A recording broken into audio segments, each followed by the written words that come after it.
All right, guys, it's Friday evening. I don't know what time it is. It's probably 7:30 or something, maybe. Hell, I don't know. Um, I've been doing nothing but grinding and grinding and grinding on this chassis, trying to get it ready for filler. It has been a job. Beveled all my edges everywhere. I'm going to take filler on my finger and go around everything, all the motor mounts, everything, down there, up there, all around the A-arm top piece. I still got to bevel grind these and put filler in there. I want the whole front stub area right here just to look like it was cast as one piece and just be smooth and flowy. So it is going to take a lot of work. I redid my transmission mount ears on the chassis. I had just thin angle iron before and that was upside down, and it really looked cheesy, and it's just bothered me for a couple of years. So I went ahead and changed it. I marked the area and with a marker and just cut the old ones off and built some new ones and put on there. I even capped the ends of those. That's a lot thicker, and that should work pretty good now. I cannot believe the amount of work it's taken just to do the top side of the chassis. And of course I've cleaned on it quite a bit too, you know. I bought 4 bags of Black Beauty blasting media, and I'm going to use my little roll around portable blaster. I'm going to take it outside probably next Friday and blast it. It just depends on tomorrow. My buddy Bob's coming over about 8 in the morning, and he's going to help me flip the chassis over. I really don't remember what all's under there to mess with, but I know I do have some plating to do on the front horns up there, and then I got to clean all the weld spatter off. And I've cleaned all the weld spatter off on the top side so far. I've kind of ran into a mess on this drive shaft half loop, or whatever the hell you want to call it. This hangs too low. I'm not sure the height. I didn't measure or nothing, but I had the car all mocked up, weighted and everything. The motor was in it and everything. Had all the stuff in the trunk, and I had the wheels and tires on it, and it set at ride height. And this was really close to the ground. I'm going to say it was probably about 3.5, 3 3/4, somewhere in there, off the ground. Maybe 4, I don't know. I'm afraid it's going to be an issue. I reset my pinion on my rear end down, and I had the drive shaft in it and everything a couple days ago, and I jacked up the frame in the rear until the leaf spring is unloaded, and the drive shaft's about 3/16 from touching. Now when I put my shocks on, it's not going to come down that far, but in case a shock breaks or something and I'm away from home or whatever, I don't want to go over a bridge at 65 miles an hour or whatever and get, the body get light and kind of bounce a little bit and maybe the drive shaft hit or something. I'm just not going to take the chance. So I can't do nothing with this. This part has to stay. I think I've decided just to cut maybe in half, just a straight line, and then over, and then another straight line, and just put a flat piece of plate on the bottom of it. It's not going to really be proportioned looking, but at this point I just don't care. I mean, this is pretty much 3 weeks on this chassis, and I'm still not done. To say I'm burnt out would be an understatement. I'm done, man.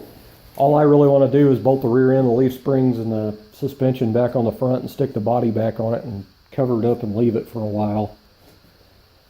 It's usually what I do. I go like hell for like a month, and then I burn myself out, and then it just gets put to the side and I start on another project. But I really want to get it done, so I'm just gonna keep going. But like I said, after tomorrow night, it's going to be next Friday before I get to mess with it.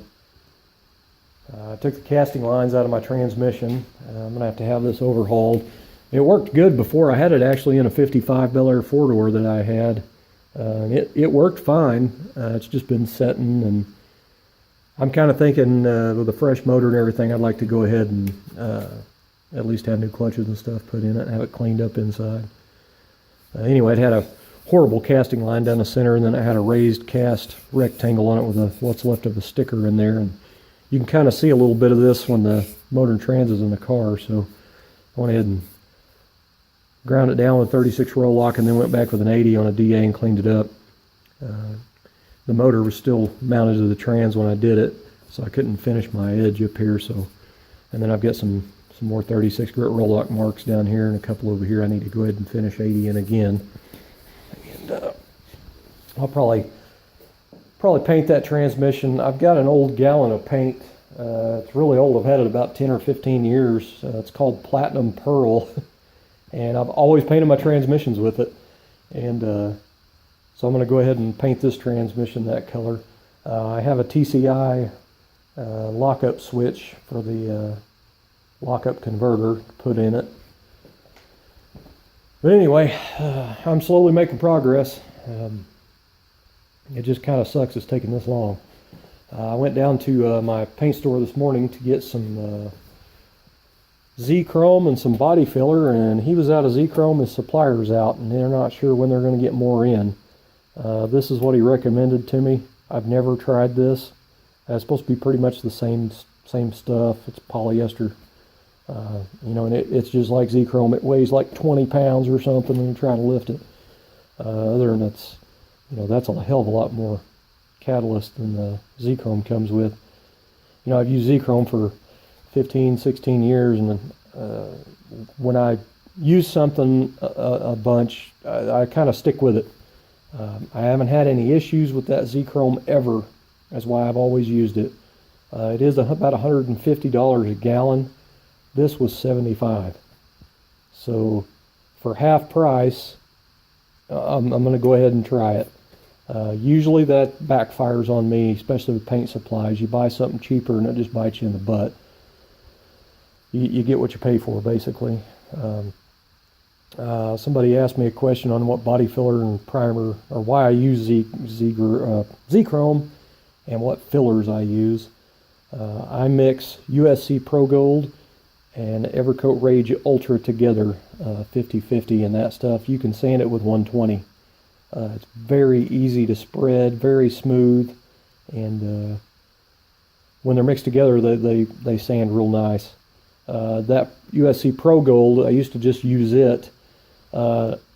When it's dry, it's still kind of sticky to the touch, and if you mix it with the Rage, it doesn't do that. So like usually when you know, I put it on and then you walk away and then you go back and go to sand it, it usually wastes your first piece of paper because it gums it up. When you mix it with the Rage, it doesn't do that. So I usually don't. It sands so easy. I don't wait till it's just starting to kick and go through and try to shape it. I just let it go ahead and cure out and then sand it.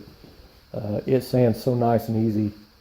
You don't have to do that. But anyway, it's just what I do. I'm really not looking forward to trying that Evercoat Super Build. It's hard for me to change something, especially when I've done it for so long using the same stuff.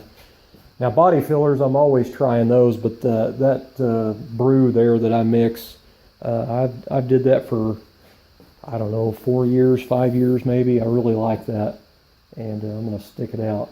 The Evercoat Rage Ultra at my paint store is like $57, I think, and that USC Pro Gold is $40.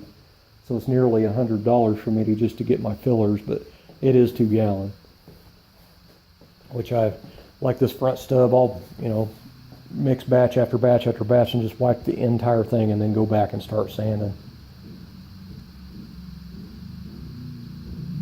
Anyway, I guess that's about it. I needed to get an update on here. I don't think I've updated in about a week. I'm wore out. I'm exhausted, and I'm waiting on my wife to bring me some dinner. I'm pretty hungry. I don't even think I had lunch today. I stayed hooked up all day. But I'm also trying to cut my energy drinks out. I've drank energy drinks for years, one a day, and you know, that's almost as bad as having a cigarette or a chewing habit. You know, that's $2 and something a day, and I've just been lately just not feeling very good, and it's like they're not doing anything for me anymore. So I'm going to go ahead and get off of them for a while and reacclimate my body to not have that crap. Still drink Mountain Dew though. I can't give up my Mountain Dew. So anyway, all right, I'm sitting here rambling on, guys. I'm gonna call it a night, but I might update tomorrow evening. It just depends on how far I get. Like this, it still doesn't even look like I've made any progress, but I have. It's just been hours and hours of grinding and welding. But I'll get it slowly but surely.